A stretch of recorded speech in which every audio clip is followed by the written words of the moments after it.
ナインダストリーズの福島です。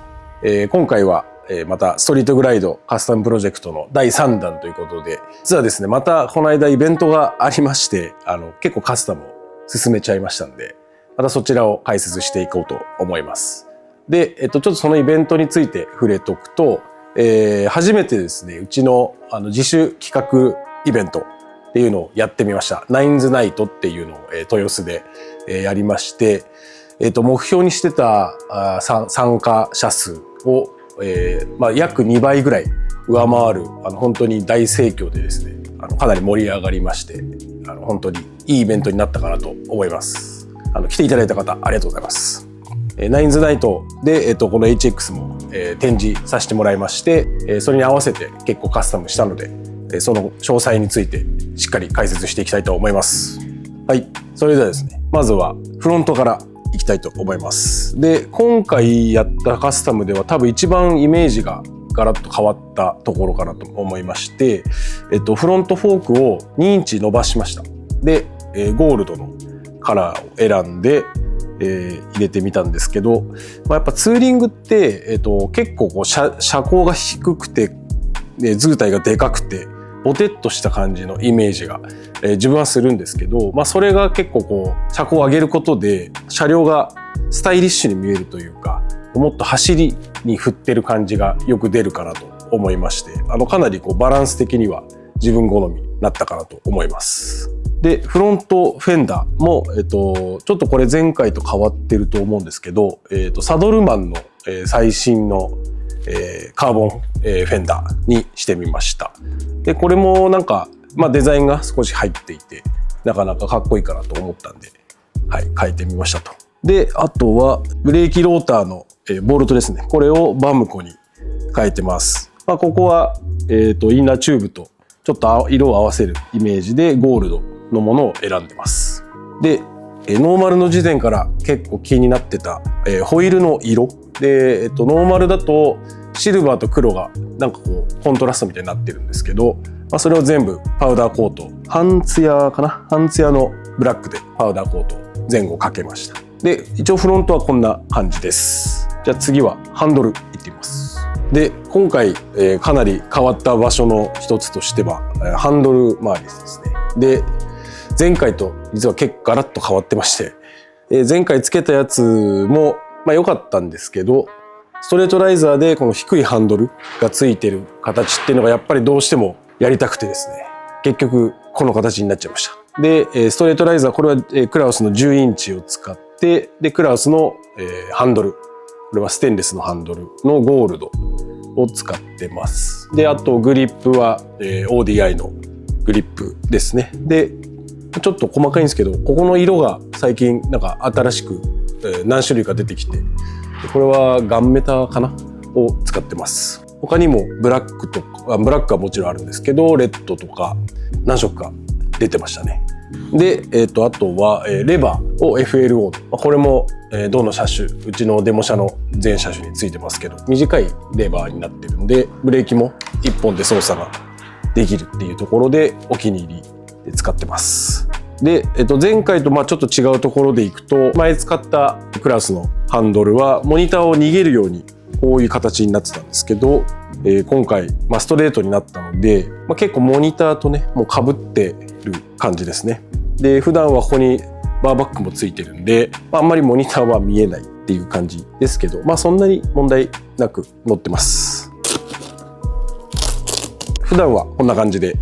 サンディエゴカスタムズのバーバックをつけて、このトレイがね使えなくなってしまったんで、ここに物をいろいろ入れたりとかして使ってます。本当うちのデモ車の DX も、ST も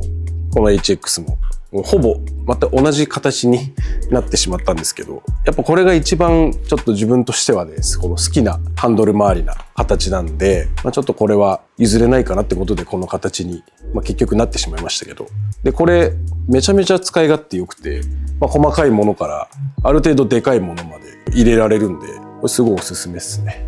で、ちょっとこのバッグをつけるとメーターは若干見づらいかなっていう感じではあるんですけど、そこはねやっぱ発光をつけるためにはガンマも必要なんで、そういうつもりであんまりメーターを見ないっていう感じで普段は乗っております。じゃあ次は、エンジン周りをですね、バムコの、ARP ボルトで全部揃えました。色はブラック、ツヤありブラックですね。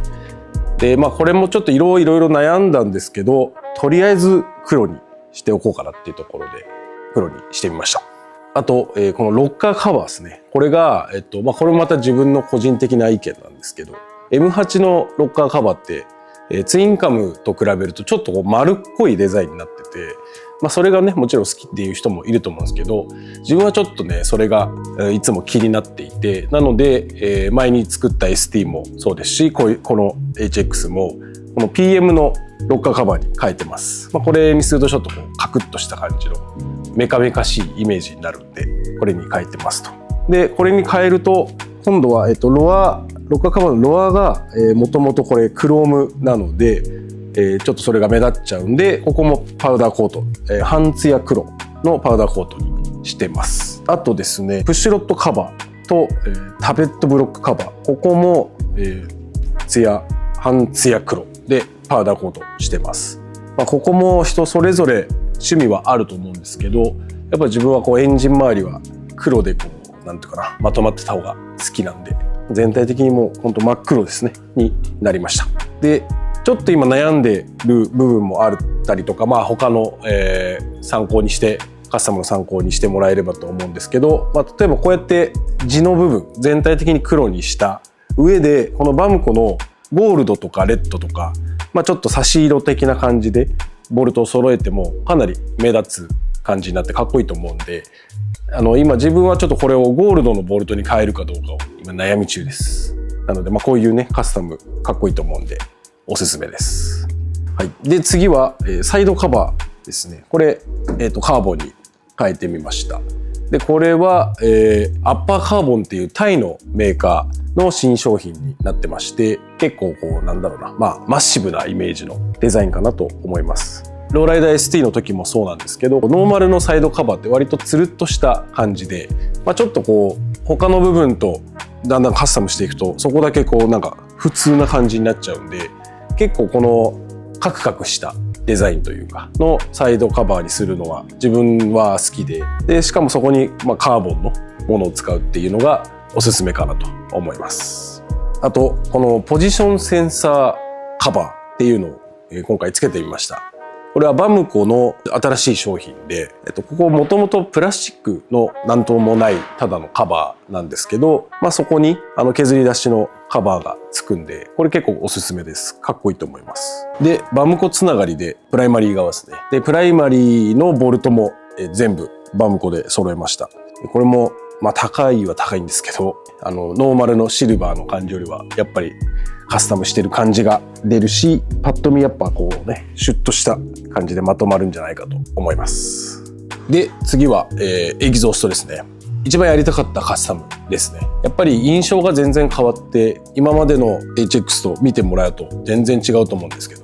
かなりこうスタイリッシュな感じになってるかなと思います。でやっぱツインワンにしてるんで、こう走りにね振ってる感じというか、走るんだなっていうのが見てわかるかなと思います。で、FAB28 の新しいシリーズの888シリーズっていうシリーズのキャニスターっていうデザインですねにしてみました。でこの他にも、ファブはサイレンサーのデザインが全部で6、7種類ぐらいかなあるんで、好みに合わせて選べるかなと思います。はい、非常に気に入ってます。はい、ということで、大体カスタムこれで完了しました。でやっぱこのシルエット、全体のシルエットがノーマルと比べてやっぱかなり変わってるかなと思います。このスタイリッシュさというか、走るんだなって車両を見てわかる感じがやっぱ一番かっこいい、と思うので、そんな感じにはなったかなと思います。ただですね、パーツってお金を払えば何とでもなると思うんですよ。で、カスタムもね、お金払えばショップの人はやってくれます。ただ、やっぱ一番重要なのは、かっこよく走るとか、ハーレーをね、いっぱい乗って、ハーレーをいっぱい愛してっていうところが、なんか重要なんじゃないかなっていうのを、パーツ屋の自分が言うのもなんですけど、最近そんなことよく考えてます。なので、ね、高いパーツを入れないといけないのかって言ったら、そんなこともないと思います。それよりもいっぱい走ってサスをこうしたいとか、もっとがっつり止まれるようにしたいとか、でブレーキカスタムしたいとかっていう風にやっていく方が長い時間かけてハーレーを楽しめるんじゃないかなと思います。お金がある人はね、パーツいっぱい買っていただいて、かっこいいバイクにした上でいっぱい走って、かっこよくハーレーをみんなで乗っていきたいと思います。ってことで、エピソード3はこれで終了となります。で、実は、もうマフラーを交換してるので、チューニングもしてあります。なので次はプロのとこに行ってチューニングについていろいろ話をしたりとかっていうのが次のエピソードになるかなと思います。お楽しみに。